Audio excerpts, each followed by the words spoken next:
Hi, I'm Tom Henriksen from the DevOps Online Summit.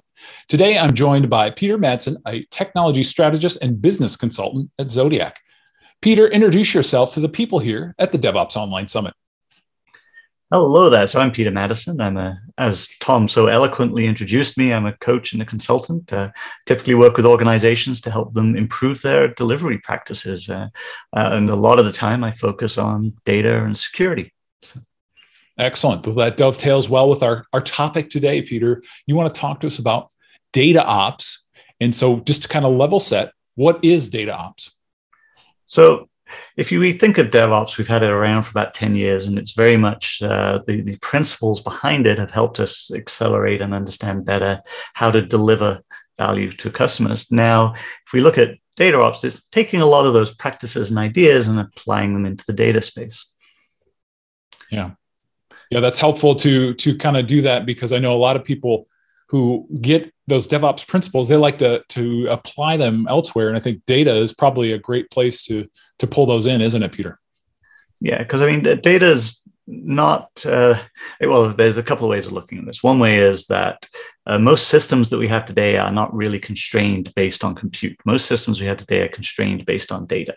Mm-hmm. And so we have these vast data systems that are moving data around and managing data. And there's a lot of aspects which differ when we start to look at the persistence layer and look at data and the way that it's managed, whether you're dealing with data from a transactional nature or from a static nature, structured data, unstructured data, whether you've got streaming data, all of these different types of data handled in different ways. And there's a lot of things that we can do to help working with that system easier, and applying DevOps practices to that is a very good way to do it. Very good. Very good. So, Peter, what would be some of the benefits to using data ops? So if we think about DevOps principles and just take them at the very basic piece of it. So starting with like making it visible. So understanding, how does data flow through my systems? How do I need to treat that data? How does it need to be managed? How does it interact with the different parts of my system? Because that then helps us understand what do I need to do in order to properly manage this and properly ensure that it's both protected and that it's being used correctly. If we look at like the next part is like, how do I create feedback loops? How do I understand what is that data doing for me? How can I monitor where it's going? How can I see whether I'm getting the value out of it? Is it doing the things it needs to do, so that I can then respond and make changes and look at how I can work with it? And then continually learning about the system, continually understanding, how can I make this better? What else can I look at here that would help improve my usage of data in the system and how I'm managing it? So it's kind of this taking DevOps principles and applying them to data.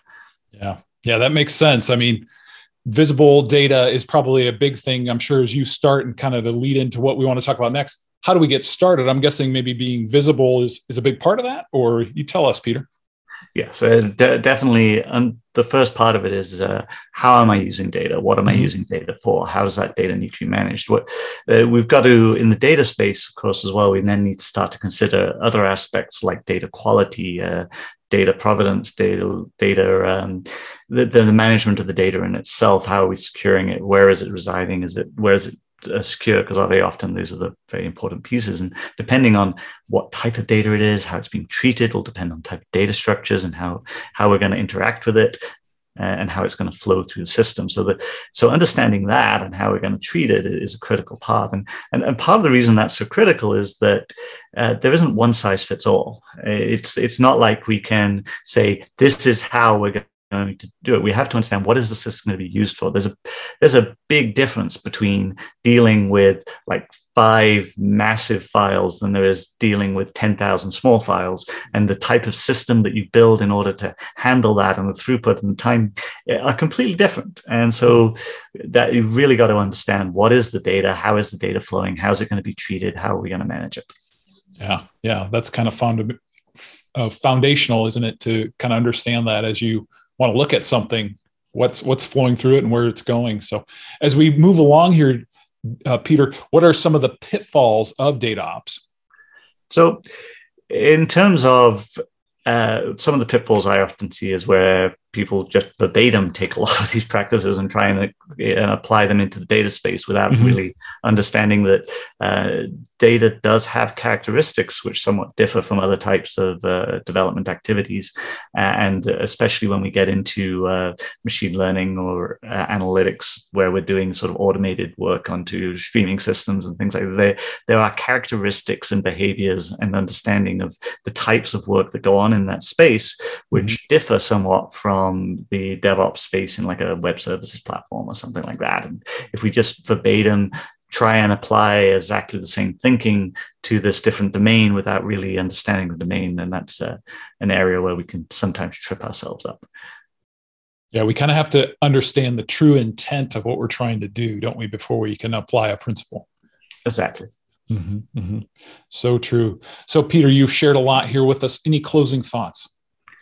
I like to actually think of DevOps and data in the two different directions. It's like we've got DevOps applied to data, which is this application we've been talking about today, but there's also data in DevOps, and the two kind of cross. So we also use a lot of data in our DevOps practices to help understand how is the system performing? Is the system performing the way we expect? Can we identify areas where it could be improved? Can we identify what's occurring from that and use that for our feedback loops and our learning to be able to continually look at those systems? So it's I think there's lots of interesting areas to explore there, and some of the other spaces that I really enjoy are like this